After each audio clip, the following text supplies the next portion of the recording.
Hi everybody.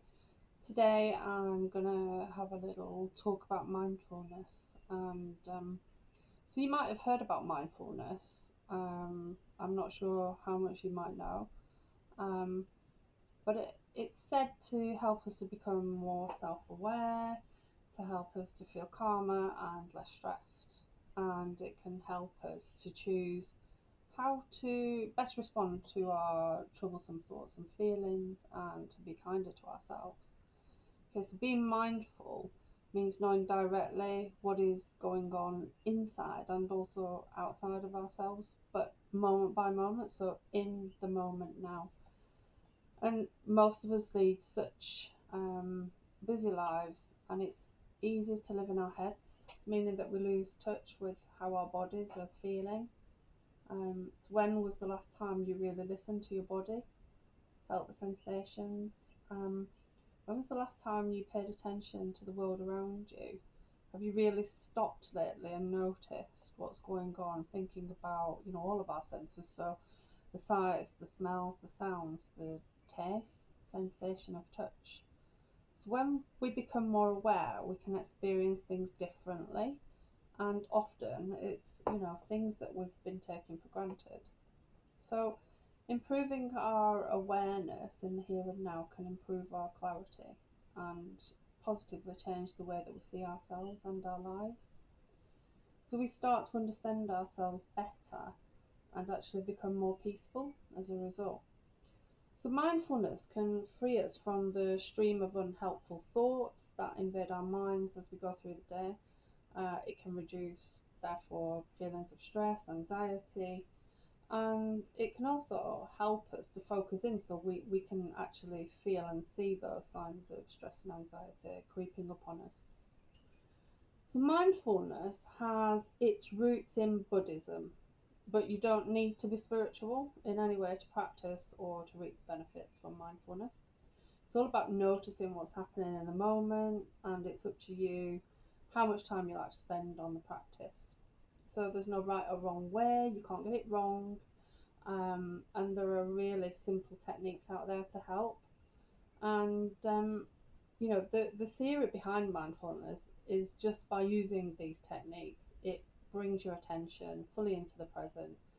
And most exercises and techniques are focusing on your breath and on your body and those sensations and senses that I was talking about.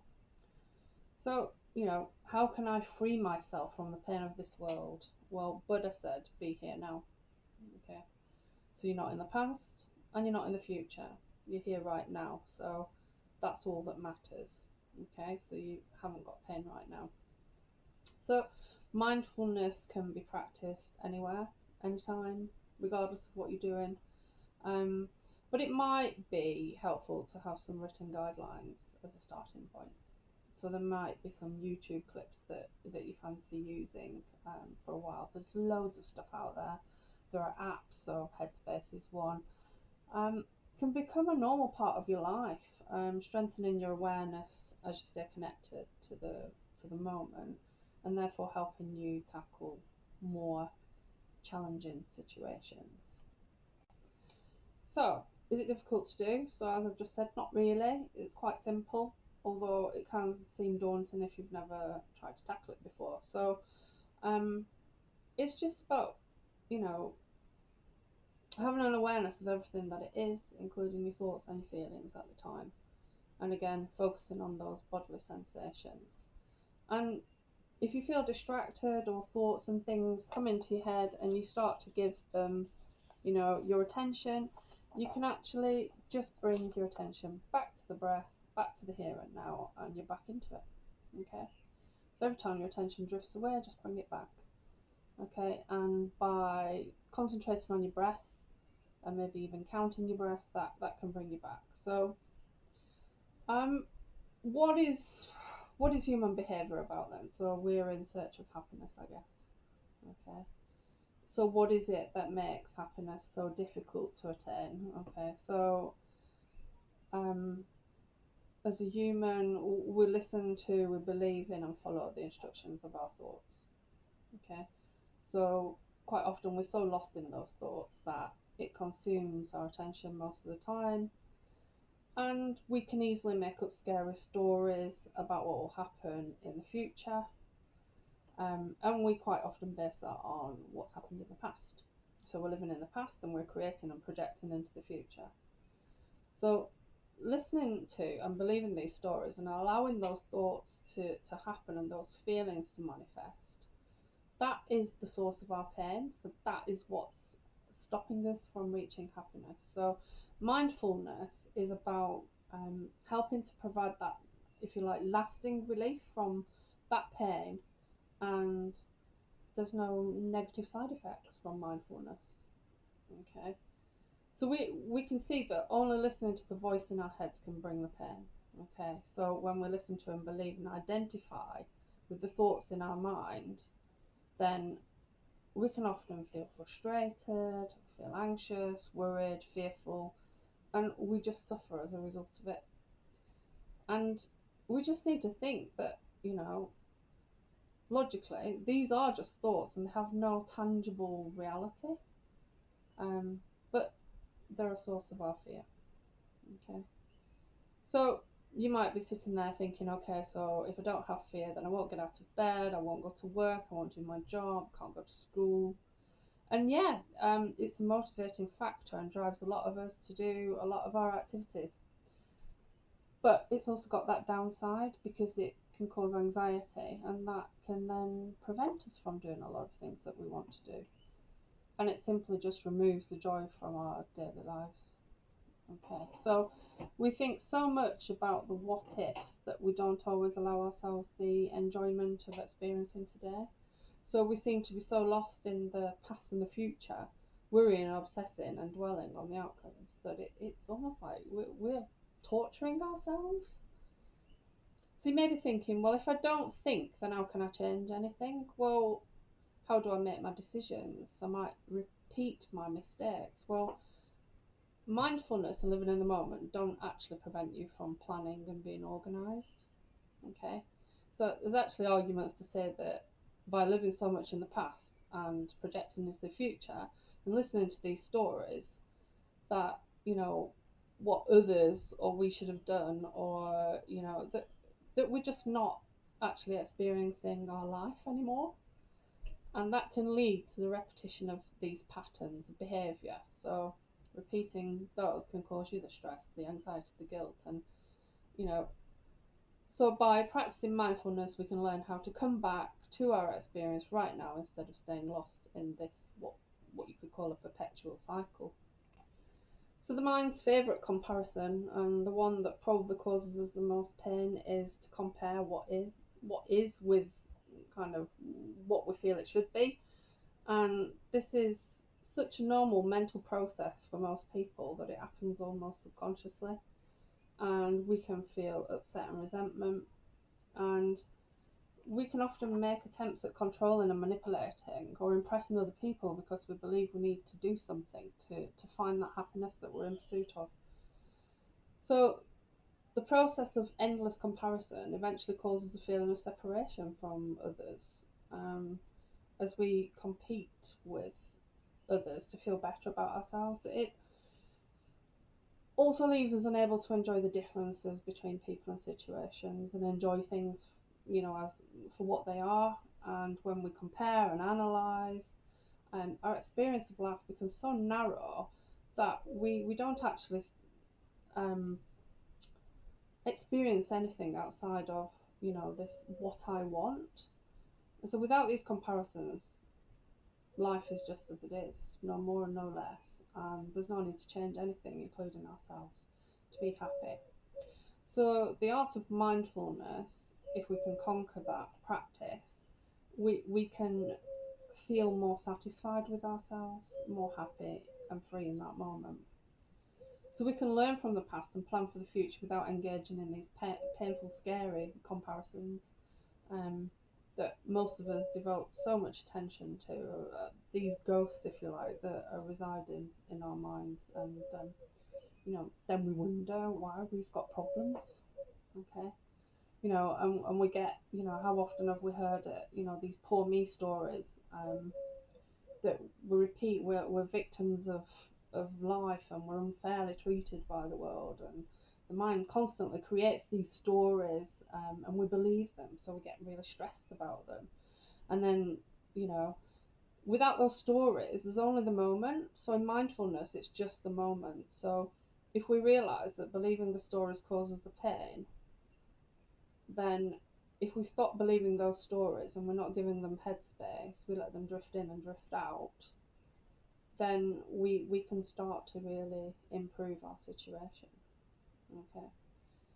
And we can stop spending all this time arguing with reality and trying to find ways to respond to it.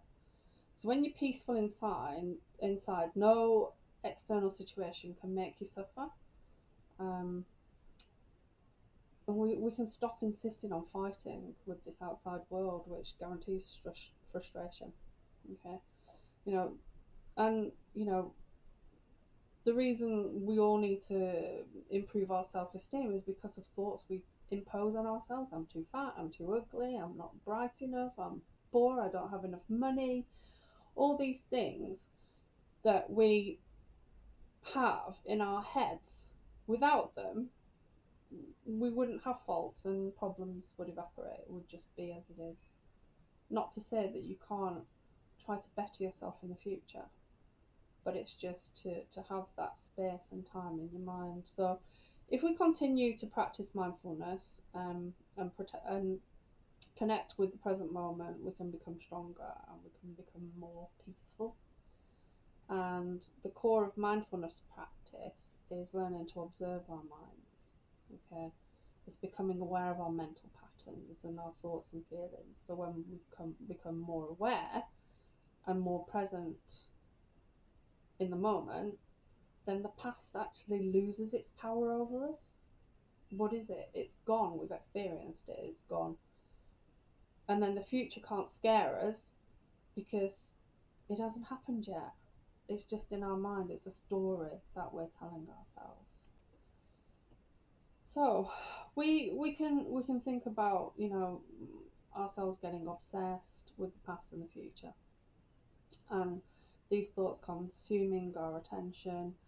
And as we start to engage in mindfulness, we can pay attention to the here and now and less of these other experiences, and this can be really liberating. We live in a society that is obsessed with feeling good, and we can't control our thoughts, but we can learn not to believe them or be bothered by them. And so, anytime we feel fear, stress, anxiety, painful emotions, we're believing the thought, even if we're not consciously aware of it. So, the great thing about, you know, thoughts and feelings, though, they can't actually hurt us. If we sit through them, they will pass, although they might obviously feel scary at the time. Okay, and thinking about it, fighting against a feeling gives energy to that feeling. We don't want to do that. And so just letting it sit and then passing, it can't harm us.